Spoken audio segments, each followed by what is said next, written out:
Alright, कल तक हमने जो काम किया था, मेजर फोकस हमारा था अरे पे और ऑब्जेक्ट पे। ऑब्जेक्ट को हमने काफ़ी कॉम्प्लेक्स बनाने की कोशिश की थी, नेस्टेड ऑब्जेक्ट बनाने की कोशिश की थी। आज मैं दो चीज़ों पे फोकस करूंगा। मैंने आपको कहा था कि तीन चीज़ें बेस हैं जावास्क्रिप्ट की। बार बार रोज़ इस बात को मैं इसी बात से स्टार्ट करता हूँ ताकि यह आपके जहनों में बैठ जाए। I want to inculcate its importance कि जी ऑब्जेक्ट, अरे, फंक्शन, ठीक है, पिलर्स। तो हमने ऑब्जेक्ट का जिक्र कर लिया था और अरे का भी जिक्र ब्रीफ सा कर लिया था। तो array was suppose to actually store the similar type of information, चाहे मल्टीपल स्ट्रिंग्स हों, आप उनको कंबाइन, या कलेक्शन ऑफ स्ट्रिंग्स हों, कलेक्शन ऑफ नंबर्स हों, कलेक्शन ऑफ इवन ऑब्जेक्ट्स हों, ठीक है। तो ये कल एक कलेक्शन ऑफ स्ट्रिंग मैंने आपको बता दिया था। अगर मैं लेट सपोज इसी तरह एक अरे डिक्लेयर करूं जिसमें लेट नम करूं या नम्स करूं यानी नंबर्स करूं, और इसमें अगर मैं आपको let suppose few numbers store करना चाहूं तो ये पॉसिबल है, ठीक है। हम जो अभी डेटा पढ़ने जा रहे हैं ये नेटवर्क कम्युनिकेशन में, यानी ओवर द नेटवर्क आपका डेटा जो ट्रांसफर होना होता है क्लाइंट सर्वर से, सर्वर से क्लाइंट में या क्लाइंट से सर्वर में, वो डेटा ट्रांसफर होता है in the form of Jason. और उसकी shape most of the cases में, मेजॉरिटी केसेस में ऐसी होती है। हमने अरे सेपरेट पढ़ ली कि अरे क्या होता है। दो तीन चीज़ें अरे के साथ एसोसिएटेड होती हैं। एक तो अरे के अंदर टोटल जितने भी मेंबर्स होते हैं, डेटा आइटम्स होते हैं, उनको काउंट करें तो that comes the length of the अरे। दूसरा, जितने भी एलिमेंट्स अरे में होते हैं हर एलिमेंट को एक यूनिक पोजीशन असाइन हो जाती है, और वो पोजीशन हमेशा कहाँ से स्टार्ट होती है, जीरो से, और उस पोजीशन को हम क्या कहते हैं, इंडेक्स ऑफ एन अरे कहते हैं। तो पहला इंडेक्स हमेशा जीरो होता है, दूसरा वन होता है, तीसरा टू होता है, चौथा थ्री।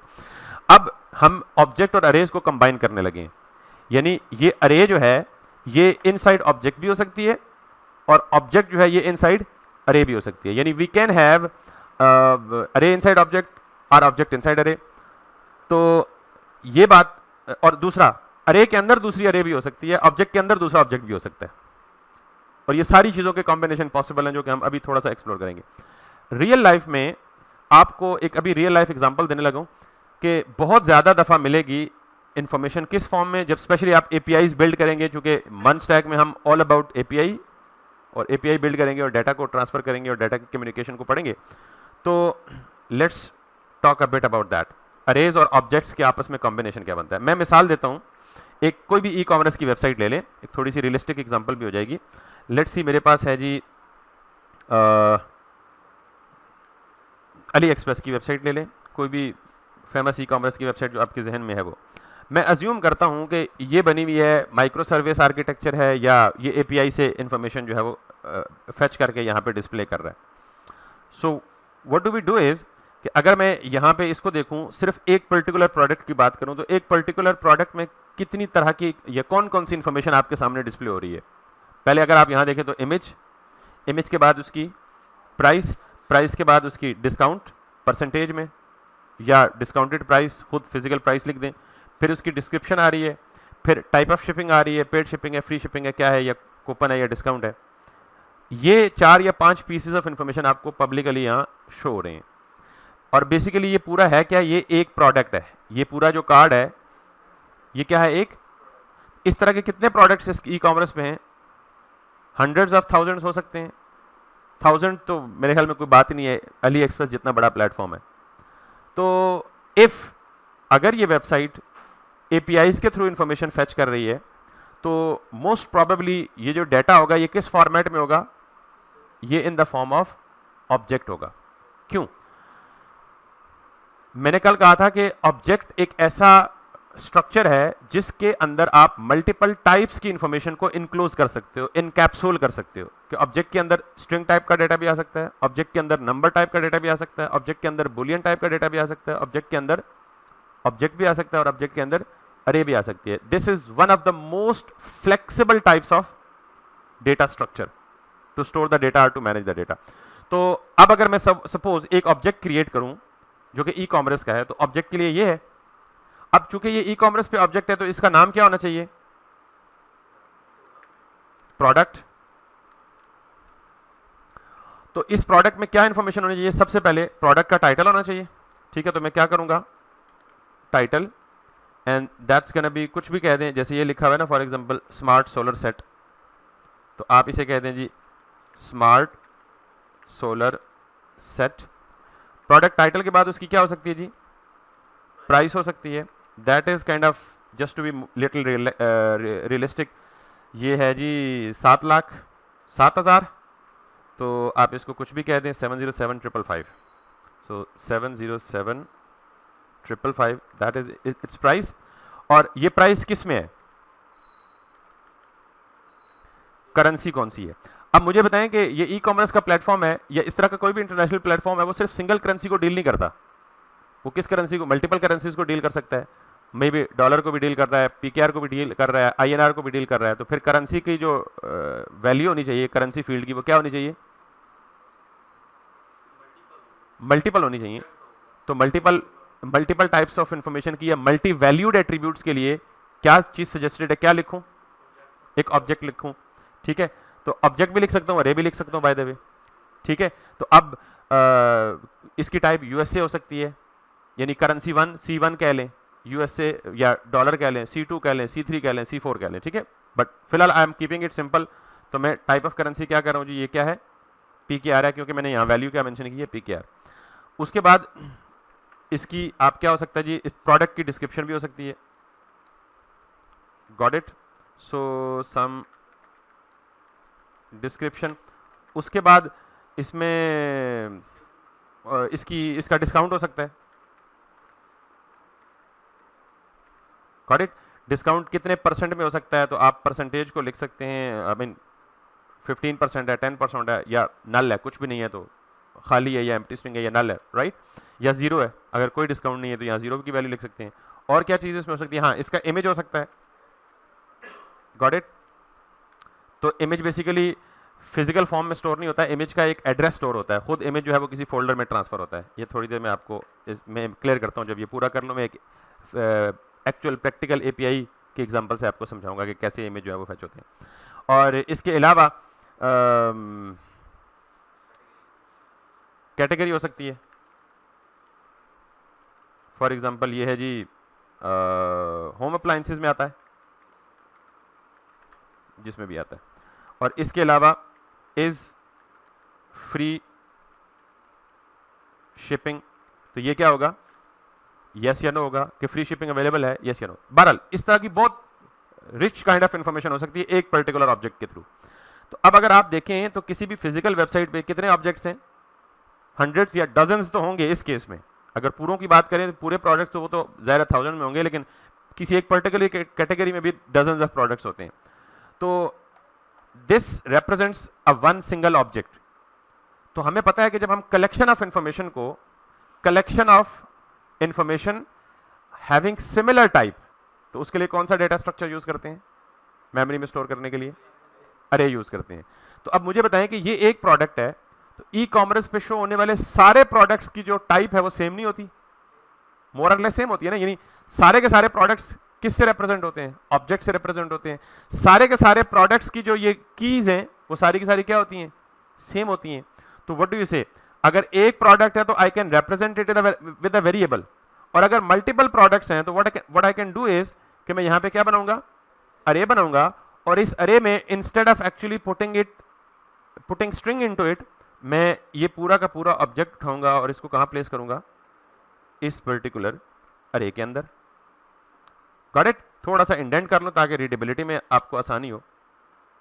अब जाहिर है प्रोडक्ट एक तो नहीं होते, मैंने आपको कहा कि डजन ऑफ प्रोडक्ट्स हो सकते हैं, तो मैं यहाँ पे कॉमा दे के, क्योंकि अरे में एक से ज्यादा आइटम्स होंगे तो वो कॉमा की सेपरेशन के साथ होंगे, तो एक ऑब्जेक्ट यहाँ तक पूरा हो गया, कॉमा दे के यहाँ दूसरा ऑब्जेक्ट, दूसरे ऑब्जेक्ट में क्या चेंज हो जाएगा, ये सारी की सारी की सेम रहेंगी, इसकी क्या चेंज हो जाएगी, वैल्यूज चेंज हो जाएगी, ठीक है। यहाँ किसी और प्रोडक्ट का नाम आ जाएगा, यहाँ उसकी प्राइस आ जाएगी, यहाँ पीकेआर में उसकी जो भी करेंसी है, और ये सारी चीजें।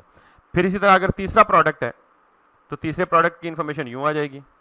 इसी तरह अगर चौथा प्रोडक्ट है तो इसका मतलब ये है कि दिस वे ये जो पूरी की पूरी ई कॉमर्स की वेबसाइट है उसके अंदर जितनी भी प्रोडक्ट्स की इंफॉर्मेशन डिस्प्ले हो रही है, एक्चुअली बिहाइंड द सीन जो सर्वर से डेटा आ रहा है वो किस शक्ल में या किस फॉर्म में आ रहा होगा, ठीक है। I am not exactly sure कि ये किस फॉर्म में अली एक्सप्रेस में इंप्लीमेंटेड है, लेकिन मैं जो एग्जांपल दे रहा हूं, जो चीज हमने इंप्लीमेंट करनी है, जो एपीआईज का वे है डाटा ट्रांसफर करने का, दिस इज द वे कि एक प्रोडक्ट फिजिकली एग्जिस्ट करने वाली चीज है, उस प्रोडक्ट को रिप्रेजेंट करने के लिए आपको क्या चाहिए, उसकी प्रॉपर्टीज।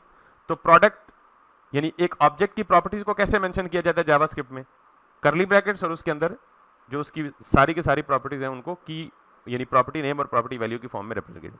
और फिर जब मल्टीपल प्रोडक्ट्स को कंबाइन करेंगे तो हमने कल ये तरीका पढ़ा है कि मल्टीपल टाइप्स यानी multiple entries of similar type उनको हम कंबाइन या कलेक्ट करते हैं किसके अंदर, अरे के अंदर।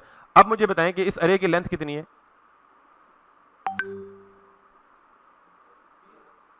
इस अरे की लेंथ कितनी है? कितनी? 2। कितनी है? क्या हो गया भाई? अरे की लेंथ कितनी है? सीधा सा सादा सा क्वेश्चन है भाई। उस्मान अहमद कोई सवाल है पूछ ले बेटा, हाथ ना खड़ा कर माइक लेना चाह रहा हूं। सॉरी सर इसकी लेंथ तो 3 होगी ना? 3 होगी, बिल्कुल ठीक है। अच्छा हाथ खड़ा करने की जरूरत नहीं, आप माइक अनम्यूट करके स्ट्रेट अवे बोल दिया करें, कोई मसला नहीं। ठीक है सर, मैंने कहा इंटरप्शन ना हो। नहीं नहीं कोई इंटरप्शन नहीं है भाई। उसकी वजह यह कि आप हाथ खड़ा करते हैं, मुझे फिर स्क्रीन स्विच करके देखना पड़ता है किस बंदे ने हाथ खड़ा किया है, फिर वो इस तरह। ठीक है ठीक है, थैंक यू। गुड। आपने 2 क्यों बोला है? 2 कैसे है? नहीं आप एरे के जो है ना हाँ इंडेक्स का बोला है कि 0 1 2 नंबर ऑफ आइटम्स गिने, टोटल 3 है। हाँ इसका आखिरी इंडेक्स जो है वो 2 है, क्योंकि indexes always start from 0 and the last यानी index of an array is 1 less than its length. Total जो index total number of elements गिने तो इसकी लेंथ जो है वो 3 है। तो ये पूरा एक एलिमेंट है, ये पूरा दूसरा एलिमेंट है और ये पूरा, तो इसको मेंबर ऑफ एन अरे भी कहते हैं। अब इन सारों को फिर रिप्रेजेंट करना है किसी एक वेरिएबल से, तो हम क्या कह सकते हैं? अरे को हम किसी वेरिएबल में सेव कर सकते हैं ना, तो हम कहते हैं जी let products equals to this. समझ आ गई बात? तो अब ये प्रोडक्ट नहीं है बल्कि ये प्रोडक्ट्स है, प्लूरल है। रीजन बीइंग कि जब आपके पास अरे हो तो नॉर्मली अरे का जो नाम है वो किस में मेंशन करते हैं आप? प्लूरल में मेंशन करते हैं। यहां तक ये बात समझ आ गई है? अब अगर यहां तक ये बात समझ आ गई है ना, तो ये जो ऑब्जेक्ट है, मुझसे किसी ने पूछा था जेसन ऑब्जेक्ट में और जावास्क्रिप्ट ऑब्जेक्ट में क्या फर्क है, तो मैंने आपको एक छोटा सा फर्क बताया था कि ये सारा का सारा ऑब्जेक्ट जिसमें कीज जो हैं वो डबल या सिंगल कोट्स में नहीं होती। ये कौन सा ऑब्जेक्ट है? जावास्क्रिप्ट, प्लेन जावास्क्रिप्ट का ऑब्जेक्ट है। और अगर ये सिंगल या डबल कोट्स में हो तो ये किसका बन जाएगा? जेसन ऑब्जेक्ट बन जाएगा। आपके पास एक ऑनलाइन टूल है, आप सिंपली कहें JS टू जेसन, तो मैं यहाँ पे convert JavaScript object to JSON object, तो मैं ये जस्ट देखने के लिए यानी अपनी बात को सही साबित करने के लिए इस पूरी अरे को उठाता हूँ, यानी एक ऑब्जेक्ट को भी उठा सकता हूँ और पूरी अरे को भी, इस पूरी अरे को कॉपी करता हूँ और यहाँ पेस्ट करता हूँ। ये मैंने पेस्ट किया जावास्क्रिप्ट का ऑब्जेक्ट, तो ये उसने मुझे आउटपुट में क्या दे दिया? जेसन का ऑब्जेक्ट। तो JavaScript object can be converted into the JSON and JSON object can be converted back to the, ये बात समझ आ गई है? और ये काम हम खुद प्रोग्रामेटिकली भी कर सकते हैं, अभी करके दिखाता हूं। तो अब आज के बाद ये कोई नहीं पूछेगा ना कि जेसन में जेसन क्या है और जावास्क्रिप्ट क्या है, क्योंकि ये कैटेगोरिकली आपको पता होना चाहिए कि दो डिफरेंट चीजें हैं। They can be interconverted but they are not actually the same things. ठीक है, तो ये बेसिकली जेसन है। इंटरनेट के ऊपर डेटा कम्युनिकेशन का बहुत ज्यादा फास्ट वे है, यानी डेटा कम्युनिकेशन का जो तरीका है वो जेसन की फॉर्म में डेटा ट्रांसफर होता है ओवर द नेटवर्क। ठीक, अभी थोड़ी देर में मैं उसको क्लियर बताता हूं, लेकिन अभी ये मैंने कन्वर्ट किया ऑनलाइन टूल के साथ जावास्क्रिप्ट के ऑब्जेक्ट को जेसन में। अब मैं अगर यहां पे जाऊं तो ये ये सारी की सारी अरे किससे रिप्रेजेंट हो रही है? प्रोडक्ट के साथ। तो कल मैंने आपको कहा था कि जावास्क्रिप्ट में बहुत सारे ऑब्जेक्ट्स बिल्ट इन है और बहुत सारे फंक्शंस भी बिल्ट इन है। तो बाय द वे मैंने फंक्शन अभी पढ़ाया नहीं है, तो मैं एक फंक्शन बताने लगा हूं, तो अगर ना समझ आए तो कोई बात नहीं, उसको थोड़ी देर के लिए पोस्टपोन कर देंगे। मैं ये चाहता हूं कि एक बिल्ट इन फंक्शन है जेसन डॉट, अगर मैं जेसन लिख के डॉट लिख दिया तो यहां से आपको कितनी इंफॉर्मेशन मिल गई है कि जेसन क्या है? ऑब्जेक्ट है। सिंपल क्यों भाई? 7 डॉट लगा हुआ है। इतनी बात तो देख के पढ़ लिया ना, बेशक आपको कुछ नहीं पता। अब इसके अंदर एक फंक्शन है जेसन डॉट स्ट्रिंगिफाई। अच्छा, यहां तक देख के आपको कितनी इंफॉर्मेशन पता लग गई कि जेसन डॉट स्ट्रिंगिफाई, जेसन क्या और स्ट्रिंगिफाई क्या है? जेसन ऑब्जेक्ट है और स्ट्रिंगिफाई क्या है? प्रॉपर्टी है। Very good. और अगर मैं इसको यूं कर दूं तो यहां तक क्या कितनी इंफॉर्मेशन मिली आपको? जेसन ऑब्जेक्ट है और स्ट्रिंगिफाई मेथड है। क्लियर होगी ये बात? इसके अंदर मैं लिख दूं अगर प्रोडक्ट्स एस के साथ, तो और इसको मैं फिर एक वेरिएबल में स्टोर कर दूं, लेट पी, कोई भी वेरिएबल आप फिलहाल दे दें, और मैं पी को सिंपल कंसोल पे ले आऊं। तो ये नॉर्मली मैं क्या कर रहा हूं, पहले जरा मैं आउटपुट दिखा दूं फिर बताता हूं आपको मैं क्या कर रहा हूं, ये क्या करने की कोशिश कर रहा हूं। ये ऑब्वियसली कंसोल जब भी हम करेंगे तो हमारा आउटपुट कहां पे आएगा? ब्राउजर की कंसोल पे आएगा। और अगर ब्राउजर की कंसोल पे आप देखें तो ये आपको क्या लग रहा है, क्या है?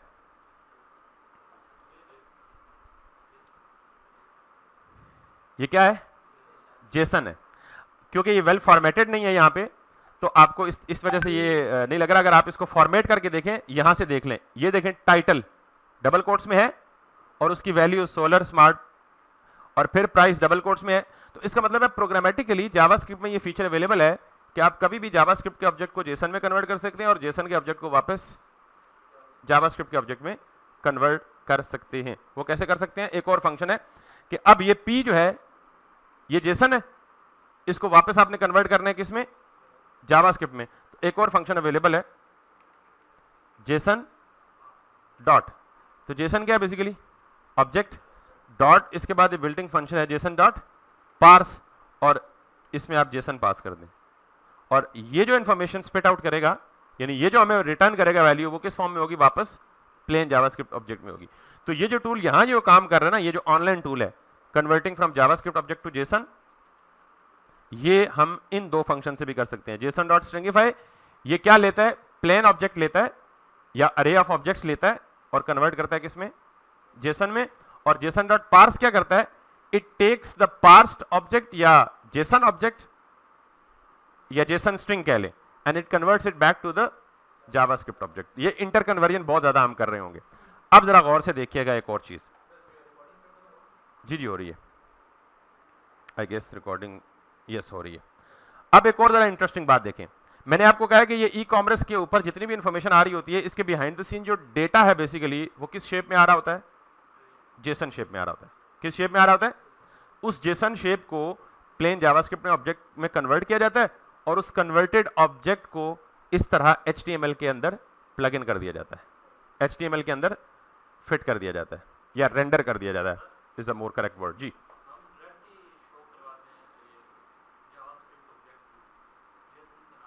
जेसन से ना करें तो अच्छा, नॉर्मली जेसन जावास्क्रिप्ट आपका ब्राउजर समझता है, लेकिन जब आप over the internet information send करते हैं तो string JSON is a more convenient way. Standards बने हुए ना, दो स्टैंडर्ड्स हैं, एक होता है सोप बेस्ड एपीआई, एक होता है रेस्टफुल एपीआई।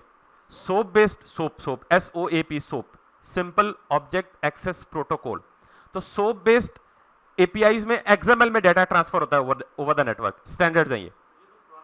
पुराना तरीका है बिल्कुल, लेकिन अभी भी हो रहा है काफी सारी एप्लीकेशन में, इवन जो पुरानी एप्लीकेशन में अभी भी सोप एपीआईज यूज हो रही हैं। तो सोप दो तरीके हैं ओवर द नेटवर्क इंफॉर्मेशन को एक्सचेंज करने के, एक सोप और एक restful API. This is restful API में डाटा किस फॉर्म में एक्सचेंज होता है? जेसन स्ट्रिंग की फॉर्म में। और सोप बेस्ड एपीआई में डाटा किस फॉर्म में एक्सचेंज होता है? XML में। ठीक है, पुराना जरूर है लेकिन अभी भी इस्तेमाल हो रहा है और बहुत ज्यादा प्रोटेक्टेड और सिक्योर वे है जेसन सोप बेस्ड एपीआईज या XML बेस्ड एपीआईज। एनीवेज, अब जो चीज मैं आपको दिखाने लगा हूं, ये एक डमी स्टोर है, फेक स्टोर। डमी का मतलब ये आपको बिल्कुल ई कॉमर्स की सिमुलेशन देगा। तो इसमें जो इंफॉर्मेशन देगा देखिएगा आप, ये है प्रोडक्ट्स। टोटल कितने प्रोडक्ट्स यहां पड़े हुए हैं? डमी 20 प्रोडक्ट्स पड़े हुए हैं। अगर मैं इसको क्लिक करूं तो ये जो इंफॉर्मेशन है मुझे बताएं सबसे पहले, ये क्या है? अरे है, तो साथ 20 लिखा हुआ है, इसका मतलब ये 20 क्या है? लेंथ ऑफ एन अरे। अगर आप इसको एक्सपैंड करें तो इसके अंदर ये एक सिंगल आइटम क्या है? ऑब्जेक्ट।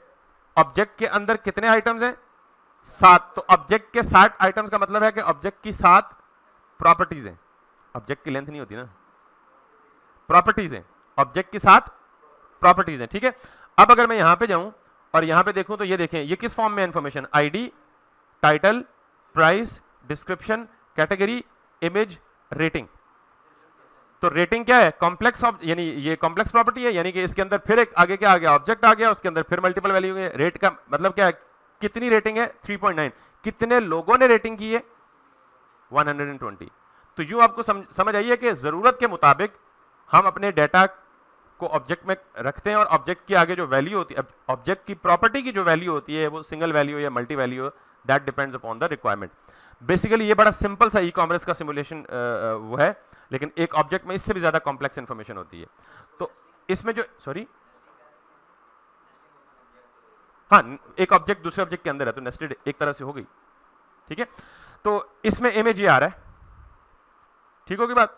तो ये एक लाइव एपीआई की एग्जांपल है कि एपीआई में जो इंफॉर्मेशन होती है वो बेसिकली इस तरह से आपको दिखती है। यहां तक क्लियर होगी सबको बात? एक और एग्जांपल देता हूं, फिर आगे चलता हूं, क्योंकि मैं बेसिकली ये बताने का मकसद ये है कि जो चीज हम पढ़ रहे हैं ना, इसकी वर्थ और इसकी इंपॉर्टेंस कितनी है। कि जितनी भी कम्युनिकेशन हो रही होती है मेजॉरिटी वेबसाइट्स पे आजकल खास करके वो थ्रू एपीआईज हो रही होती है। जी यहाँ पे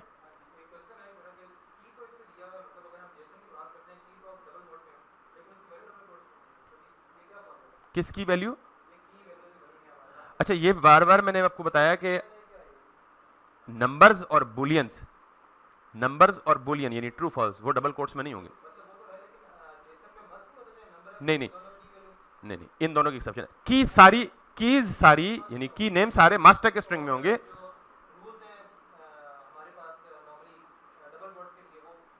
वो फॉलो होंगे वैल्यूज के लिए की सारी की सारी डबल कोट्स में से। नहीं, it's not kind of a bad thing. I mean if it is a confusion तो it must be clear, that's okay. ठीक है, अब एक और एग्जांपल देता हूं। एक बहुत फेमस एपीआई है रेस्ट कंट्रीज की। तो नॉर्मली पूरी दुनिया में जितने भी कंट्रीज हैं उन सारों की इंफॉर्मेशन आपको रेस्ट कंट्रीज की एपीआई से मिलती है। अगर मैं इस रेस्ट कंट्री के एंड पॉइंट पे जाऊं यहां पे, तो ये आपको एक एपीआई मिलती है, और ये भी एपीआई का जो डेटा जो रिस्पॉन्स हमें मिलेगा वो किस फॉर्म में होगा? प्रोबेबली जेसन फॉर्मेट में होगा। ठीक है, तो अब अगर ये देख लें आप कि अगर मैं इस अरे को कोलैप्स करूं, इट्स क्वाइट अच्छा, ये मेरी स्क्रीन पे ये फॉर्मेट हो गया डेटा इसलिए आ रहा है कि मैंने एक एक्सटेंशन की हुई है जेसन फॉर्मेटर की। अगर आप जेसन फॉर्मेटर की एक्सटेंशन नहीं करेंगे तो ये आपको रॉ फॉर्म में दिखाएगा इस तरह। तो मेरे क्रोम की एक्सटेंशन है जेसन फॉर्मेटर, तो जो ऑटोमेटिकली जेसन के डाटा को क्या कर देता है? फॉर्मेट करके देता है। जी बोलिए। हेलो सर, इसमें इन दोनों में ना डिफरेंस बता दीजिएगा जो आपने एपीआई की टाइप बताई। ओके, रेस्टफुल एपीआई और सोप बेस्ड एपीआई। सर दूसरा आपने क्या बोला? सोप SOAP, सोप साबन वाला सोप। ओके जी, वैसे तो डिफरेंस बता दीजिएगा। वैसे तो ये डिफरेंस आपके लिए मान ही नहीं रखता क्योंकि हमने सोप पढ़नी नहीं है, लेकिन वैसे आपने सवाल पूछा तो मैं उसका जवाब दे देता हूं बेटा। सोप बेस्ड जो एपीआईज होती है ना, वो डाटा ट्रांसफर करती हैं in the form of tags, और टैग्स यूजर डिफाइंड टैग्स हो सकते हैं। मिसाल के तौर पे मैं कहता हूं जी कि just to give an example, name है तो इसके अंदर नेम है जी यासिर। ठीक है, फिर इसकी लेट सपोज एज है तो एज है जी लेट सपोज एनीथिंग। कल ऑब्जेक्शन हुआ था जी आपकी पिछले 4 सालों में एज 33 साल ही रही है, तो मैं 35 कर देता हूँ। ठीक है, 2 साल ऊपर कर देता हूँ। तो ये जो जेसन एपीआईज है ना, वो नॉर्मली इंफॉर्मेशन को रिप्रेजेंट करती हैं in the form of tags. HTML की तरह का स्ट्रक्चर होता है सोप बेस्ड का, सॉरी जेसन का नहीं, सोप बेस्ड एपीआईज का। अगर मैं आपको इंटरनेट से भी एग्जांपल दे दूं, सोप वर्सेस रेस्ट, आप वैसे इसको कंपैरिजन खुद पढ़ लीजिएगा। सोप एग्जांपल, क्योंकि मुझे खुद लिखने में काफी टाइम लगेगा तो मैं आपको यहाँ पे सोप की एक एग्जांपल बता देता हूँ। ठीक है, या इमेजेस भी देख लें तो आपको ज्यादा अच्छी तरह से समझ आ जाएगी। ठीक है, सॉरी ये HTML की फॉर्म में, बिल्कुल XML की फॉर्म में होता है। मुझे ये तो वो जो इन्फॉर्मेशन होगी वो नॉर्मली इस फॉर्म में होगी, सोप एनवेलप, ये टैग्स की कन्वेंशन है कुछ उसकी। फिर जहां इन्फॉर्मेशन प्रेजेंट कर रहे होंगे ये SOAP must understand equals to 1 message ID. ये जो थोड़ा सा कॉम्प्लेक्स सा स्ट्रक्चर नजर आ रहा है आपको, इस फॉर्म में डाटा ट्रांसफर होता है ओवर द नेटवर्क। ठीक है, माइट भी जिसने .NET में काम किया होगा, जिसने जावा बेस्ड एपीआई पे पहले काम किया होगा, अब तो खैर उनमें भी जेसन ही ज्यादा प्रिवेल कर रही है, because JSON is very easy to manage, very easy to actually work with, very easy to debug, and I mean बहुत सारे फीचर्स हैं उसके। तो आप कंपैरिजन इसका पढ़ लीजिएगा, लेकिन दिस इज हाउ। ये एक और एग्जांपल है अच्छी जरा बड़ी वाली। तो ये बेसिकली पूरा का पूरा डॉक्यूमेंट जो शक्ल से देखने में आपको HTML लगता है, लेकिन इसमें ये जितने भी टैग्स हैं ये सारे कस्टम टैग्स हैं। HTML में बिल्ट इन टैग्स होते हैं ना, P का टैग पहले से पता है आपको, UL का टैग पहले से पता है आपको। तो सोप बेस्ड या XML बेस्ड एपीआई जो होती हैं उसमें जो डाटा होता है वो ट्रेवल करता है in the form of tags, इस तरह की नोटेशन में। तो ये बेसिकली आपकी सोप एपीआई होती हैं, और रेस्टफुल एपीआई ये सीधी सादी आपके सामने है, जेसन स्ट्रिंग की फॉर्म में होती है। क्लियर हो गया जी जिन्होंने सवाल पूछा ऑनलाइन? जी सर, क्लियर हो गया। ओके, तो ये आपको एटलीस्ट पता होना चाहिए कि 2 तरीके हैं जो primarily over the network data exchange के लिए इस्तेमाल होते रहे हैं। Anyways, so this is the rest country API. अब इसमें अगर आप देखें तो सिंबल, ये पूरा का पूरा ओवरऑल क्या है? अरे ऑफ एन ऑब्जेक्ट, और इसमें इस अरे में कितने ऑब्जेक्ट्स हैं? 50 ऑब्जेक्ट्स हैं, और अगर हर ऑब्जेक्ट को देखें, since it's a very long, तो मैं इसे कोलैप्स या एक्सपेंड कर रहा हूं, तो it takes little time to expand and collapse. Anyways, अगर आप इसमें देखें तो एक ऑब्जेक्ट एक कंट्री की इंफॉर्मेशन को रिप्रेजेंट कर रहा है। एक ऑब्जेक्ट किसको रिप्रेजेंट कर रहा है? यूं समझें कि 250 countries in the world are 250 different objects, and all those objects have been enclosed in the array, and one single object represents the information of one country। और उस एक कंट्री की किस लेवल की इंफॉर्मेशन होती है, हम लेट्स सपोज अगर यहाँ पे पाकिस्तान को देख लें, कहीं ढूंढना मुश्किल होगा, बट लेट्स सी, क्योंकि पाकिस्तान की इंफॉर्मेशन हमें समझ आएगी, बाकी तो कोई समझ नहीं आएगी, क्योंकि कई मुल्कों के तो नाम ही पढ़ने नहीं आते। ठीक है, so let's see, this is the Pakistan. तो ये ऑब्जेक्ट पाकिस्तान का यहां से स्टार्ट हो रहा है, और पाकिस्तान का ऑब्जेक्ट कहीं बहुत नीचे जाके एंड हो रहा होगा। ठीक है, लेकिन आप इसकी इंफॉर्मेशन देखें कि कंट्री की कौन कौन सी इंफॉर्मेशन अवेलेबल है। नेम, पाकिस्तान के नेम में फिर कितनी वेरिएशंस हैं? कॉमन नेम क्या है, ऑफिशियल नेम क्या है, नेटिव नेम क्या है? नेटिव नेम में भी दो हैं, इंग्लिश में भी दो हैं, ऑफिशियल और कॉमन। उर्दू में भी दो हैं, ऑफिशियल और common. So you can see it's a very complex object, फिर उसकी प्रॉपर्टी के अंदर वैल्यू में फिर ऑब्जेक्ट, फिर उसकी प्रॉपर्टी की वैल्यू में फिर ऑब्जेक्ट, फिर उसकी प्रॉपर्टी वैल्यू में फिर object. So how complex it has become. मैंने कल बड़ी डिटेल से, बड़ा एक्सटेंसिवली समझाया था कि आप ऑब्जेक्ट को किस तरह शेप कर सकते हैं। It's a dead simple in fact if you know the basics. ठीक है, तो अब ये देखें, पाकिस्तान का सिर्फ नेम है, तो उस नेम को ही कितना डिवाइड किया गया, because this is kind of an internationalization. तो कॉमन नेम पाकिस्तान है, official name Islamic Republic of Pakistan है, फिर नेटिव नेम इंग्लिश में ऑफिशियल है Islamic Republic Pakistan common name. तो इसके अलावा आगे देखें, टीएलडी क्या है, टॉप लेवल डोमेन, पाकिस्तान की क्या है, .pk। हर कंट्री की डिफरेंट होती है, दुबई में जाए तो .ae है, यूके में जाए तो .uk है, ऑस्ट्रेलिया में जाए तो मेरे ख्याल में पता नहीं क्या है, जो भी है, हर कंट्री की टॉप लेवल डोमेन डिफरेंट होती है, जो वेबसाइट्स के लिए इस्तेमाल होती है नॉर्मली। ठीक है, इसी तरह ये जो CCA, आई डोंट नो क्या है ये, CCA2, CCA3, CCNA वगैरह, PK 586 जिसको इन्फॉर्मेशन है वो मुझे बता सकता है, हम सब की इन्फॉर्मेशन में इजाफा हो जाएगा अगर किसी को पता है, नहीं पता तो it's okay, ignore it for now.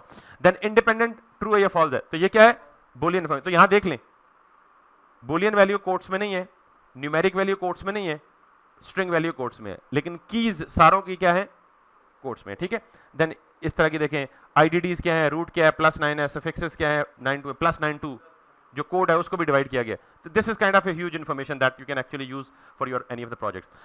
आखिरी ये देखें, ये वेदर आ रहा है आपके सिस्टम में, सिर्फ वेदर ही नहीं आ रहा, या न्यूज भी आ रही है, वेदर भी आ रहा है। व्हाट डू यू से, ये कैसे आ रहा होगा? आपके ऑपरेटिंग सिस्टम में एक API इंटीग्रेट हुई हुई है, और वो API क्या कर रही है, हर एक सेट फ्रीक्वेंसी यानी सेट इंटरवल ऑफ टाइम के बाद वो ऑटो रिक्वेस्ट सेंड कर रही है, किसको, वेदर वाले सर्वर को, और वहां से लेटेस्ट वेदर की अपडेट्स लाके आपके सिस्टम में शो कर रही है। This is the best example of an API communication. Got it? समझ आएगी बात? तो API की डेफिनेशन ये होती है, application programming interface is a way through which two or more than two applications communicate with each other. दो applications आपस में कम्युनिकेट करती हैं, किसके जरिए, API के जरिए। ये वेदर API बेस्ट एग्जांपल है। आपका एक ऑपरेटिंग सिस्टम एक एप्लीकेशन है, और जो सर्वर वेदर की अपडेट्स को मेंटेन कर रहा है वो एक दूसरी एप्लीकेशन होगी, कहीं किसी सर्वर पे पड़ी होगी। ये दोनों आपस में कॉन्स्टेंटली क्या कर रही हैं, डेटा एक्सचेंज कर रही हैं। That's the best example of API। खैर, I think enough detail for now for the objects, I will definitely be dealing it practically later on. तो ये मैं आपको ये बताना चाह रहा था कि हाउ इंपॉर्टेंट दिस इज। ये सिर्फ ऑब्जेक्ट ही नहीं है, इस ऑब्जेक्ट को इस्तेमाल करके बहुत जी, सर्वर बंद हो जाए तो फिर तो ज़ाहिर कुछ भी नहीं होगा, क्योंकि ज़ाहिर है देखें ना, नॉर्मली आप जितनी भी एप्लीकेशन यूज़ करते हैं, किसी भी एप्लीकेशन का, फेसबुक का सर्वर डाउन हो जाए तो कर सकते हैं यूज़, व्हाट्सएप का सर्वर डाउन, अक्सर आपने देखा नहीं, पिछले दिनों 1-2 दफ़ा हुआ था ऐसा कि व्हाट्सएप की सर्वर एशिया में डाउन हो गई। तो व्हाट्सएप की सर्विस डाउन होने का मतलब क्या है, उनका एशिया वाला सर्वर जो है वो क्या हो गया, बैठ गया। ये एक दफ़ा ऐसा भी हुआ कि व्हाट्सएप की सर्विस पूरी दुनिया में मुतासर हुई है। ठीक है, तो इट हैपन्स कि सर्वर डाउन हो गया तो समझ गया। सर्वर डाउन होता है कि मैं सपोज करता हूं कि मेरा ये कंप्यूटर है, ये सर्वर है, इसके साथ बाहर के 16 सिस्टम कनेक्टेड है, ये 50 सिस्टम जो बाहर लैब में पड़े हैं वो इसके साथ कनेक्टेड है। समहाउ किसी बंदे ने इसमें आके कोई करप्ट फाइल इंट्रोड्यूस करा दी, या इंटरनेट के थ्रू कोई करप्शन आ गई, इस फाइल, जितने भी सिस्टम्स रिक्वेस्ट इस सर्वर को कर रहे हैं जो मेरे पास सामने पड़ा हुआ है, अगर यही करप्ट हो गया तो जितनों की रिक्वेस्ट इस सर्वर पे आएगी तो उनको रिस्पॉन्स मिलेगा। यही बंद है, यही करप्ट है। Server is like a physical machine, जहां भी सर्वर पड़ा होता है वो क्या होता है, कंप्यूटर ही होता है, कोई रॉकेट साइंस और नहीं होती। तो उस सर्वर के साथ बाकी सारे के सारे क्लाइंट क्या होते हैं, कनेक्टेड होते हैं। और अगर वो सर्वर ही बैठ जाए तो जिसको उसने एंटरटेन करना है वो जाहिर है सारे इफेक्ट होंगे। ठीक है, this is kind of a network terminology. Anyways, खैर, नाउ आपको ये समझ आ गया जी? Sir. जी जी बोले। हेलो। जी जी, आपकी आवाज आ रही है, बोले। You are audible, please go ahead.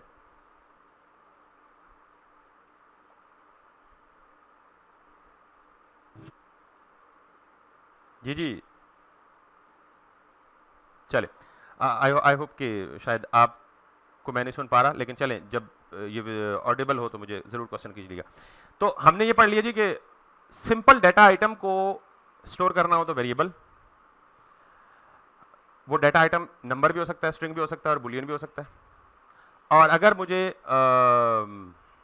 Collection of data item को स्टोर करना है तो अरे, अगर मुझे collection of information of different types, ये इंपॉर्टेंस है, उनको स्टोर करना है तो फिर क्या है? ऑब्जेक्ट। और फिर इन सारों का अमलगमेट हो सकता है, मिक्सचर हो सकता है। ऑब्जेक्ट को अरे में डाल दें, अरे को ऑब्जेक्ट में डाल दें, कॉम्प्लेक्स बना दें, ठीक है? तो इन सारों का मिक्सचर, ये सारा कुछ, एटलीस्ट डाटा स्टोर करने के कितने पॉसिबल तरीके हैं और उन सब तरीकों की क्या क्या इंपॉर्टेंस है, ये आप सबको बिल्कुल रोजे रोशन की तरह आया होनी चाहिए और क्लियर होनी चाहिए, इसमें कोई मसला नहीं हो चाहिए। अब हम पढ़ते हैं एक और एस्पेक्ट है आज की क्लास का, फंक्शन। क्योंकि हमने बेसिकली एक जावास्क्रिप्ट के ऑब्जेक्ट के अंदर क्या इंट्रोड्यूस करवाना है? फंक्शन भी इंट्रोड्यूस करवाना है। तो वो फंक्शन पहले हम अलग से पढ़ते हैं और फिर उस फंक्शन को हम किसके अंदर रखेंगे? ऑब्जेक्ट के साथ एसोसिएट करके देखेंगे how actually object function can be associated with an object, ठीक है? तो यहाँ तक आई होप कोई इशू नहीं होगा, तो मैं इनको कोलैप्स कर देता हूँ and let's get back to, in fact gets little down, create some room and talk about the function. अच्छा, फंक्शन होता क्या है? नॉर्मली किसी भी प्रोग्रामिंग लैंग्वेज में जब हम कोड लिखते हैं तो एक प्रोग्राम की डेफिनेशन वैसे होती है set of instructions that can perform a specific task. बहुत सी सिंपल सी डेफिनेशन जो 5वीं 6वीं की किताब में आपको मिल जाती है, प्राइमरी की बुक्स में, मिडिल। तो किसी को ये पता है प्रोग्राम और प्रोसेस में क्या फ़र्क होता है? यस यस, मिसाल के तौर पे ये जो विजुअल स्टूडियो है ना, ये मैंने डबल क्लिक करके ओपन किया है तो ये अब एग्जीक्यूशन में है, चल रहा है। ये कहाँ रिजाइड कर रहा है? रैम में रिजाइड कर रहा है। कोई भी चीज़, कोई भी सॉफ्टवेयर, कोई भी टूल जब वो एग्जीक्यूशन के स्टेप में होता है तो वो कहाँ रिजाइड करता है? रैम में होता है। अगर मैं इसे बंद करके छोड़ दूँ तो ये रैम से वापस किधर है? परमानेंट यहाँ स्टोर है ऑब्वियसली, ठीक है? तो program is a set of instructions, it's a static entity. Process is a dynamic entity. Same program during the execution becomes a process, यानी वो प्रोग्राम जब एग्जीक्यूशन में होता है तो क्या बन जाता है? प्रोसेस बन जाता है। तो program is a static entity, it's just a group of statements, and process is a dynamic entity. वो जब प्रोग्राम एग्जीक्यूशन के स्टेप में होता है या एग्जीक्यूशन के मामले में होता है तो वो क्या होता है? प्रोसेस होता है, ठीक है? खैर, a program consist of set of statements that can perform a specific task. अब उस टास्क की नेचर पे डिपेंड करता है कि वो कितना बड़ा टास्क है, उसके लिए उतनी ही ज्यादा क्या चाहिए होंगी? इंस्ट्रक्शंस चाहिए होंगी। I am going to define a function. तो जब एक प्रोग्राम है, डिपेंडिंग ऑन द कॉम्प्लेक्सिटी, अब प्रोग्राम में grow as longer as it requires your, as long as it actually fulfills your needs. मिसाल के तौर पे एक प्रोग्राम में 1000 लाइनें भी हो सकती हैं, एक प्रोग्राम में 10,000 लाइन्स ऑफ कोड भी हो सकती हैं। तो पुराने ज़माने में ये होता था कि इसी तरह आपके प्रोग्राम्स बहुत बड़े बड़े होते थे, बहुत पुराने ज़माने की बात है। फिर लोगों ने सोचा यार कि अगर एक प्रोग्राम है, सपोज करता हूँ, एक रफ सी एग्जांपल है, that might not actually fit here but that will serve the purpose of making you clear the concept. एक प्रोग्राम है, उसमें 10,000 लाइनें हैं, उसमें कहीं किसी एक जगह पे कोई बग आ जाता है, कोई प्रॉब्लम आ जाता है, तो वो पूरा का पूरा प्रोग्राम क्या कर जाएगा? पॉसिबल है कि क्रैश कर जाए, या अगर क्रैश ना भी करे तो उस प्रोग्राम का बिहेवियर अबनॉर्मल हो जाए। अच्छा, जब अबनॉर्मल हो जाए तो उस प्रोग्राम को डिबग करने के लिए आपको उस पूरे प्रोग्राम से उस एरर को क्या करना है? आइडेंटिफाई करना है या रेक्टिफाई करना है। तो अगर वो 1000 लाइनों के प्रोग्राम को आप ऊपर से नीचे तक पढ़ के बैठ के डिबग करना शुरू कर दें तो that's going to be a problematic. It wastes lots of time and it requires obviously lots of time to debug it, to identify the problem. एक चीज। दूसरी चीज, नॉर्मली होता है कि किसी टिपिकल प्रोग्राम में एक ही फंक्शनैलिटी को बार बार परफॉर्म होना होता है। किसी टिपिकल प्रोग्राम में, अगर मैं फिर रफ सी एग्जांपल दूं तो माइक्रोसॉफ्ट वर्ड में आपका एक फीचर होता है स्पेलिंग चेकर का, ठीक है? अब सपोज करें कि स्पेलिंग चेकर, लेट्स सपोज आप किसी भी वर्ड में स्पेलिंग की मिस्टेक करते हैं तो क्या करता है स्पेलिंग चेकर? उसके अंदर आके रेड लाइन करता है। तो आप अज्यूम करें कि आपने अगर 10 दफा स्पेल चेक के लिए 10 डिफरेंट जगहों पे लॉजिक लिखी है तो उससे बेहतर नहीं है कि वो सेम लॉजिक एक ही जगह लिखें और उसी को क्या करें, बार बार कॉल करें। तो normally it's a valid approach कि फंक्शन एक तो ये है कि you don't write long set of statements all together in a single chunk, in a single go, ठीक है। You normally what you do is you divide or you split your program into the multiple sub programs, छोटे छोटे functions में divide करते हैं। उसका फायदा क्या होता है, एक तो reusability होती है। अगर आपको same piece of code bar bar execute करवाना है तो don't write that logic over and over again, instead write that logic once, give it a proper name and call it wherever it needs to be called or wherever you need that particular functionality। तो reusability, maintenance आसान होती है, debugging आसान होती है और बहुत सारे और फीचर्स भी हैं। आपका प्रोग्राम सिंपल हो जाता है, कम स्पेस ऑक्यूपाई करता है, ऑप्टिमाइज्ड होता है, बहुत सारी चीज़ें। तो अब मैं अगर ये सारी तारीफें ख़त्म करने के बाद इसकी डेफिनेशन करूं तो simple, a large program is divided normally into the multiple functions, या अगर इसको वॉइस वर्सा करूं तो multiple functions are actually combined to make a entire application. ठीक है, फंक्शन की डेफिनेशन आ गई, ट्रेडिशनल बुकिश डेफिनेशन। अब हम जरा इसको करके देखते हैं, how we create a function. अच्छा, नॉर्मली ये बात याद रखिए कि function should normally perform a specific task, it should be a generic one, ताकि वो मल्टीपल टाइम्स यूज हो सके, बार बार यूज हो सके। ठीक है, फंक्शन लिखते कैसे हैं, आप नॉर्मली जब भी फंक्शन लिखते हैं तो आप फंक्शन का कीवर्ड लिखते हैं जावास्क्रिप्ट में। अनलाइक सी प्लस प्लस या जावास्क्रिप्ट, वहाँ डिफरेंट तरीका है कि आप पहले डेटा टाइप दें, फिर फंक्शन का नाम लिखें और फिर बाकी उसके लवाजमात पूरे करें, उसके सारी चीज़ें। लेकिन जावास्क्रिप्ट में फंक्शन लिखना इंतहाई आसान है और फंक्शन लिखने के 3 से 4 तरीके हैं।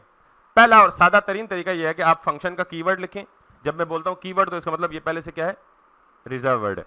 फंक्शन के कीवर्ड के बाद इसका आइडेंटिफायर लिखें, उसका कोई भी नाम जिससे उस फंक्शन को आप क्या कर सकें, पहचान सकें, कॉल कर सकें। जैसे हम कोई भी वेरिएबल लिखते हैं तो वेरिएबल को किससे रिप्रेजेंट करते हैं, किसी आइडेंटिफायर से ना, और वो आइडेंटिफायर ह्यूमन रीडेबल होना चाहिए ताकि वो अंडरस्टैंडेबल हो, उसको मेमोराइज करना आसान हो और बाद में कहीं उसे रेफर करें, यूज करना चाहें तो फंक्शन का keyword immediately followed by identifier.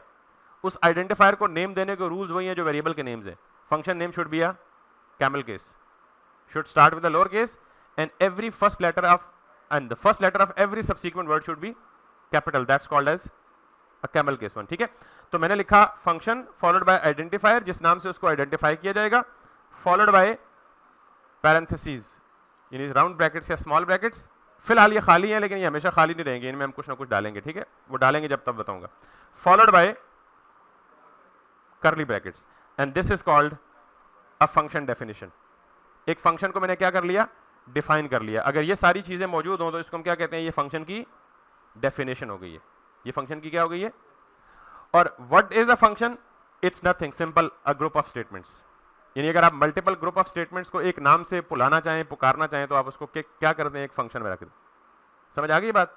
इसके अंदर आप कोई भी सेट ऑफ स्टेटमेंट लिख सकते हैं, बस for simplicity I am just going to log few statements I, and then second statement is am a। तो ये तो आपको पता है कि फंक्शन में जितनी भी स्टेटमेंट्स हैं वो एक सीक्वेंस में एग्जीक्यूट होती हैं। इवन जावास्क्रिप्ट में जितनी भी स्टेटमेंट्स हैं वो सारी की सारी क्या होती हैं, एक सीक्वेंस में एग्जीक्यूट होती हैं। ठीक है, अनटिल एंड अनलेस हमने कोई कंडीशनल स्ट्रक्चर या लूपिंग स्ट्रक्चर यूज ना किया हो, या कोई एसिंक का वेट वाली लॉजिक अभी तक अप्लाई नहीं की हो, वो मैंने पढ़ी नहीं है। तो इसका मतलब है कि जब भी ये फंक्शन एग्जीक्यूट होगा तो एग्जीक्यूशन इस लाइन से स्टार्ट होगी, देन इस लाइन में आएगी, देन इस लाइन में आएगी और देन इस लाइन में आएगी, और फिर फंक्शन की एग्जीक्यूशन क्या हो जाएगी, खत्म हो जाएगी। लेकिन अगर मैं इस फंक्शन को अभी रिफ्रेश करके देखूं तो nothing will get executed. Reason being that सिर्फ फंक्शन को डिफाइन करना काफी नहीं है। जब तक आप उस फंक्शन को डिफाइन करने के बाद उसे कॉल नहीं करेंगे वो फंक्शन एग्जीक्यूट नहीं होगा। फंक्शन डेफिनेशन का मतलब यह है कि जावास्क्रिप्ट के नॉलेज में आ गया कि ये फंक्शन मौजूद है कहीं, लेकिन जब तक इसे कॉल नहीं करेंगे तो ये याद रखें कि हमेशा to achieve the functionality that is defined inside the function definition you have to call the function. तो कॉल कैसे करते हैं फंक्शन को, वो जो उसका आइडेंटिफायर है सिर्फ वो लिखें और उसके फौरन बाद क्या लिखें, opening and closing parenthesis, that's it. ये क्या कहलाता है, फंक्शन कॉल। जावास्क्रिप्ट में एक कॉन्सेप्ट होता है होस्टिंग। किसी को अंदाजा है होस्टिंग क्या, होस्टिंग क्या, HOISTING, होस्टिंग। जी सर। क्या होता है जी, गुड बोल दें। सर वो वेरिएबल्स की स्कोप को ना टॉप पे ले जाता है। नहीं, मैंने वेरिएबल की बात नहीं की ना, सिर्फ वेरिएबल के लिए नहीं होता वो, मतलब वेरिएबल फंक्शन। ठीक है, चलें आप जी फंक्शंस के लिए भी। ठीक है, क्या क्या बताया, दोबारा करेक्ट कर दे, बोल दे सर। सर फंक्शन को डिक्लेयर करेंगे ना तो टॉप पे ले जाएगा उसको। चले, ग्रेट हो गया, that's good.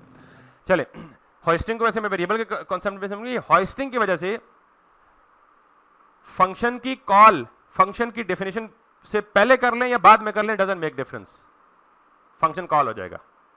C plus plus में बाकी कुछ प्रोग्रामिंग में ये रिस्ट्रिक्शन है कि आपको फंक्शन डिफाइन करना है और फिर उसको कॉल करना है, या अगर नहीं करना तो सी प्लस प्लस में ऊपर हेडर फाइल में जाके उसका प्रोटोटाइप दे दें जिससे उसको पता लगे कि हाँ यार इसकी डेफिनेशन बाद में आएगी। तो वो उस तरह के कुछ तरीके हैं। जावास्क्रिप्ट में ऐसा कुछ नहीं है, फंक्शन जिधर मर्जी डिफाइन है, जिधर मर्जी कॉल कर ले, इट वुड गेट कॉल। ठीक है, तो मैं यहाँ टेस्ट को यहाँ से उठा के यहाँ पे ले जाऊँ तब भी ये चलेगा, और उसको उठा के यहाँ पे ले जाऊँ तो तब भी चलेगा। और अब अगर मैं आऊँगा तो अगर मैं रिफ्रेश करूँगा तो it has called that function I am a student sequence में स्टेटमेंट। तो अगर मैं इस टेस्ट को उठा के यहाँ ले आऊँ यानी डेफिनेशन के बाद ले आऊँ तो that doesn't make a difference, ये उसको तब भी एग्जीक्यूट करेगा और वैसे ही करेगा। क्लियर आगे बात। अभी मैं हॉइस्टिंग को समझा नहीं रहा, लेकिन सिर्फ एक टर्म अपने जहन के किसी सबकॉन्शियस माइंड में बिठा लें कि हॉइस्ट, लफ्ज हॉइस्ट का मतलब क्या होता है? President of Pakistan hoisted. Sir वैसे सॉरी सर वैसे इस टॉपिक पे डिस्कशन होगी ना? जी जी बिल्कुल होगी, बिल्कुल होगी। जावास्क्रिप्ट के जितने भी क्रूशियल टॉपिक्स हैं इंशाल्लाह होगी। लफ्ज हॉइस्ट का मतलब याद है, HOIST hoist. President of Pakistan hoisted the flag of Pakistan on the occasion of 14 August in the Jinnah convention centre. तो हॉइस्ट का मतलब है ऊपर करना, वो जो झंडा आप वो रस्सियों से पकड़ के ऊपर कर रहे होते हैं फ्लैग का, तो उसको क्या कहते हैं? हॉइस्टिंग अ फ्लैग या फ्लैग हॉइस्टिंग सेरेमनी। तो हॉइस्ट उससे निकला है। हॉइस्ट का मतलब क्या होता है? किसी चीज को उठा के बुलंदी पे ले जाना। समझ आइए बात। तो ये नोमान ने करेक्टली डिफाइन भी किया उसको, लेकिन since that is not the topic right now, पहले हम बेसिक्स को तो कर लेना, फिर हम इन टर्मिनोलॉजीज की डेप्थ में जाएंगे। एनीवेज, तो फंक्शन समझ आ गया क्या है? Function is nothing, it's a set of statement, a group of statement that is combined in a specified structure so that it can be called later on। और जब एक दफा फंक्शन को डिफाइन कर लिया तो आप इसको जितनी मर्जी दफा कॉल कर सकते हैं। मैंने 3 दफा कॉल किया तो ये फंक्शन के अंदर जितनी भी स्टेटमेंट्स हैं वो सारी की सारी कितनी दफा कॉल होंगी? 3 दफा कॉल होंगी। ठीक है, किसी का सवाल है तो पूछ लें जी।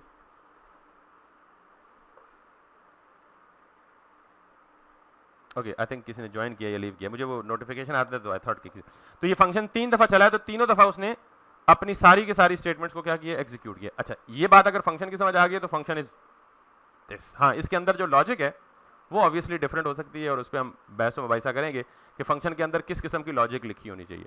यहां तक सबको समझ आ गई बात? अब अगर मैं थोड़ा सा मजीद आगे जाऊं तो सम टाइम ऐसा होगा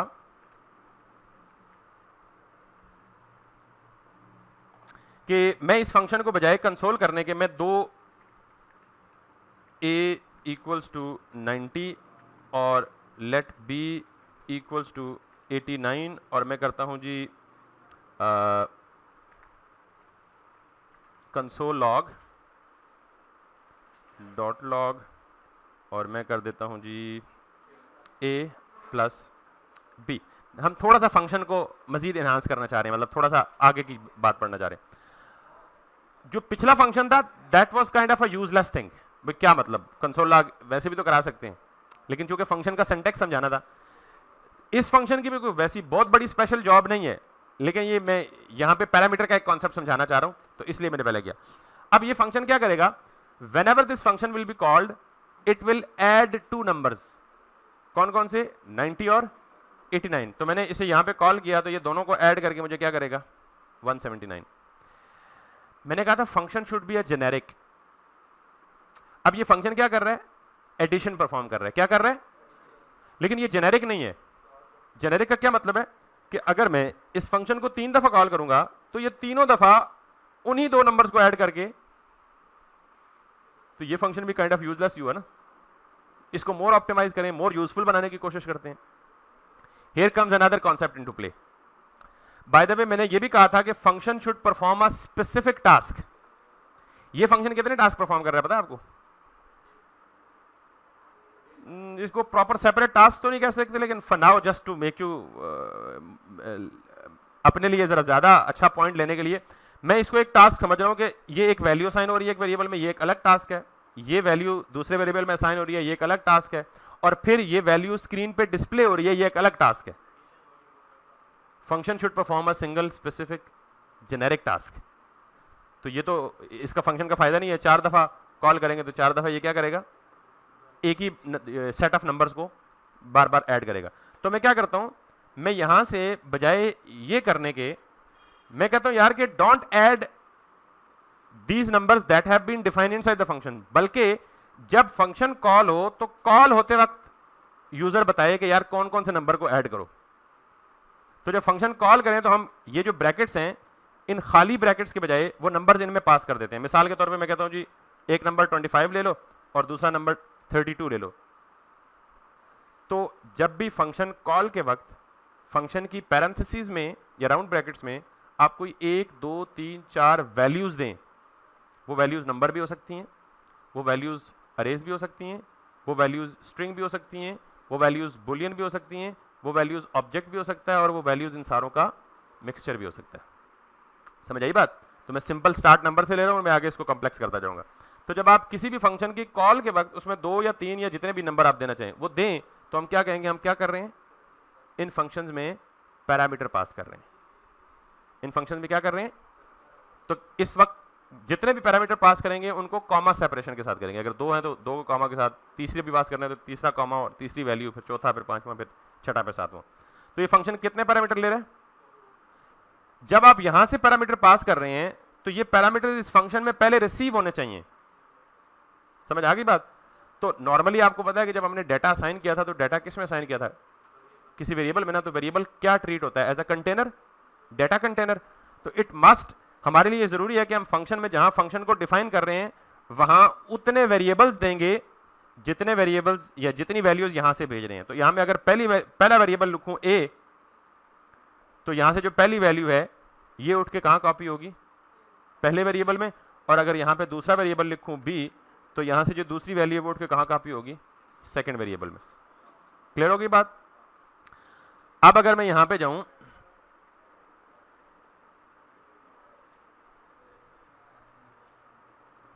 बाज़ औक़ात ये जो रिसीव हो रही होती है ना वैल्यू, इनको हम आर्ग्यूमेंट्स कहते हैं। और बाज़ औक़ात किताबों में इन दोनों को पैरामीटर कहा गया है। इनको कहा गया है एक्चुअल पैरामीटर्स और इनको कहा गया है फॉर्मल पैरामीटर्स। बात समझ आइए? लेकिन आप अक्सर इंटरचेंजेबल ये चीज़ सुनेंगे, कभी लोग इसको आर्ग्यूमेंट्स कह रहे होंगे, इसको पैरामीटर कह रहे होंगे, कभी इसको पैरामीटर कह रहे होंगे, इसको आर्ग्यूमेंट्स कह रहे होंगे। That's fine for now.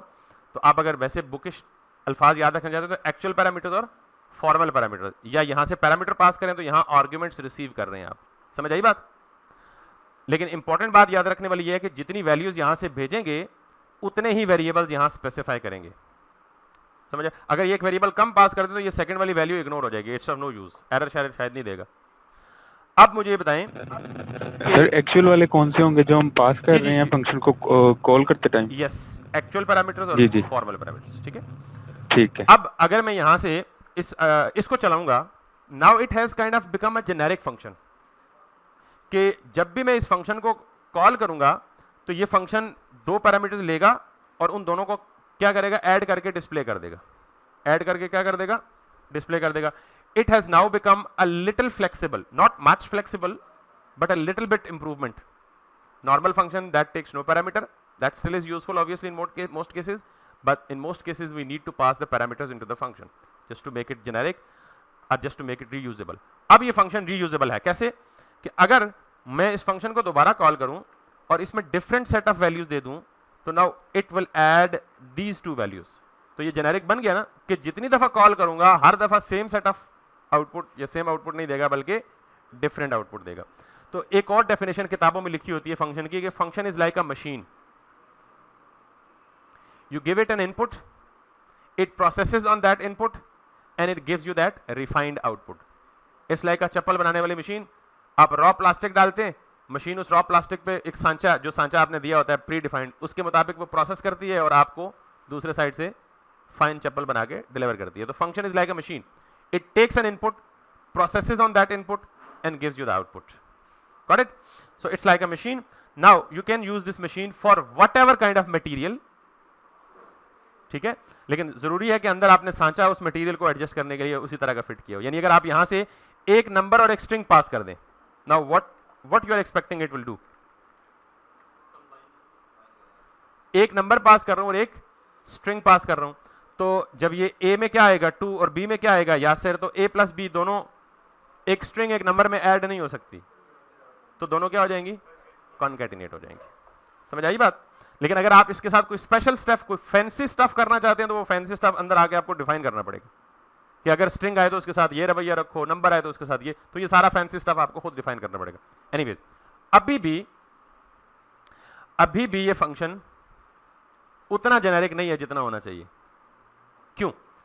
क्योंकि सम टाइम हम ये चाहते हैं कि यार जो भी फंक्शन में इनपुट आए उस फंक्शन को, उस इनपुट को ऐड करके डिस्प्ले कर दो, लेकिन बाज़ औक़ात किसी बंदे की ये ज़रूरत नहीं भी हो सकती। बाज़ औक़ात कोई बंदा ये चाहता है कि तुम सिर्फ मुझे ऐड करके वापस दे दो, डिस्प्ले ना करो, ऐड करके मुझे वापस दे दो, अगला काम मेरा है कि मैं उस रिटर्न वैल्यू को कहीं किसी और एक्सप्रेशन में यूज़ करूँ, किसी और फंक्शन में यूज़ करूँ या डिस्प्ले करूँ, मेरी मर्जी है, लेकिन तुमने डिस्प्ले नहीं करना, तुमने सिर्फ क्या करना है, ऐड करना है।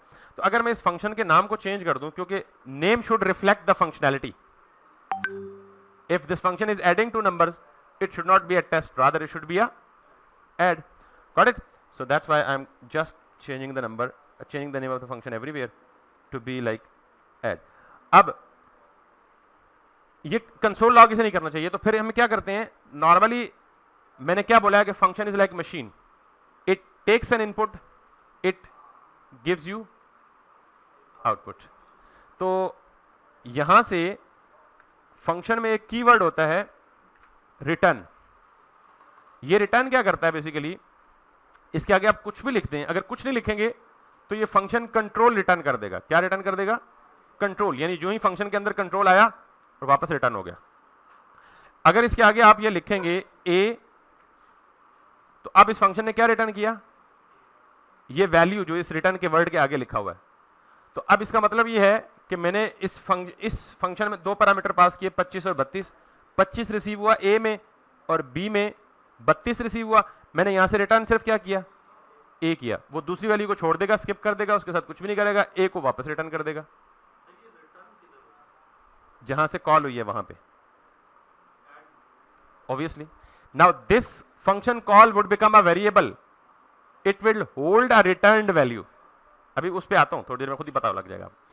तो रिटर्न का keyword always returns something, either it returns only control of the program, अगर इसके आगे कुछ नहीं लिखा हुआ, और it returns some data if it has been specified after, right after the return statement.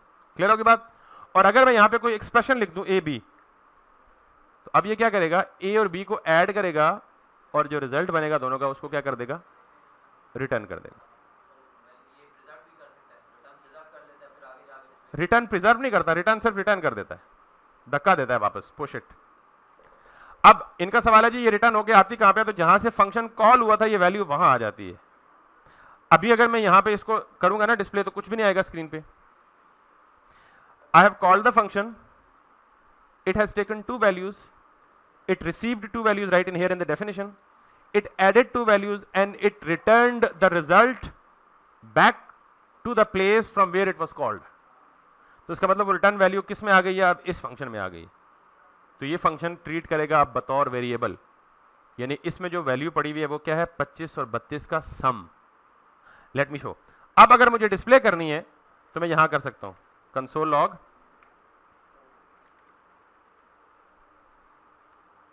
This one, समझ आई बात? तो अब ऐड और उसके अंदर जो नंबर है वो बतौर वेरिएबल ट्रीट हो रहे हैं। अब अगर मैं इसको करूंगा it will give me a number, और अगर मैं ये काम भी करूंगा कंसोल लॉग में तो इट विल गिव मी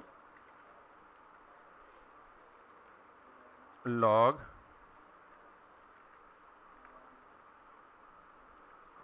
अब सेम फंक्शन है, डिफरेंट फंक्शनैलिटी परफॉर्म कर रहा है। एक दफा मैंने कॉल किया तो दो नंबर्स को ऐड कर रहा है, दूसरी दफा मैंने कॉल किया तो दो चीजों को, दो क्वांटिटीज को, दो वैल्यूज को जो इसमें इनपुट के तौर पे आ रही है उनको क्या कर रहा है, कॉन्कैटिनेट कर रहा है।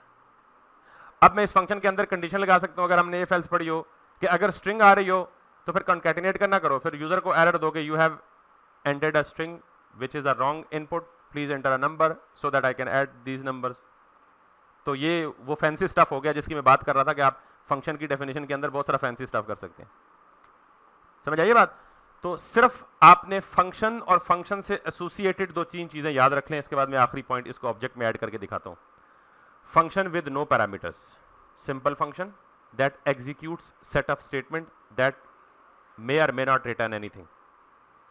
दूसरी जो चीज इसके साथ एसोसिएटेड है, function that takes a parameter 1 2 3 any number of parameters that also may or may not return anything.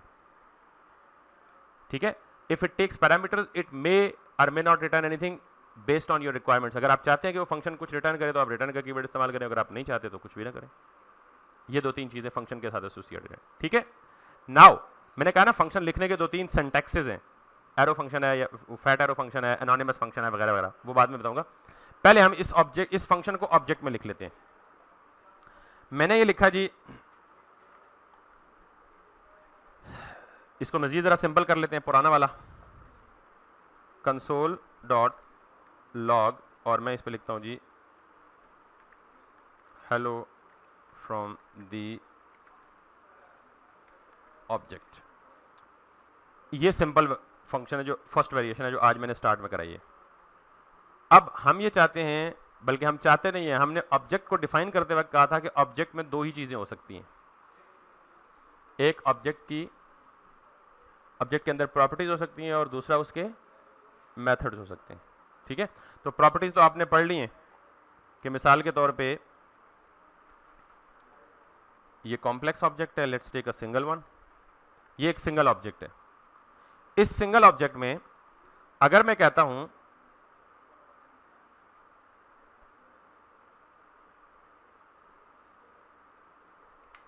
कि मैं एक फंक्शन लिखूं, अगर ये डिस्काउंट परसेंटेज में नहीं है, फिक्स वैल्यू है. मिसाल के तौर पे किसी ने कहा जी कि इस पे 1500 रुपये आपको डिस्काउंट है,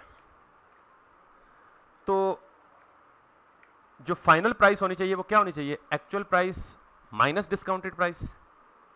ऐसे ही होना चाहिए ना. तो how would you calculate this, और how would you perform this calculation? क्योंकि कोई एक्शन परफॉर्म करने के लिए आपको फंक्शन चाहिए ना. फंक्शन नाम से जाहिर है कि इट्स अ फंक्शनैलिटी.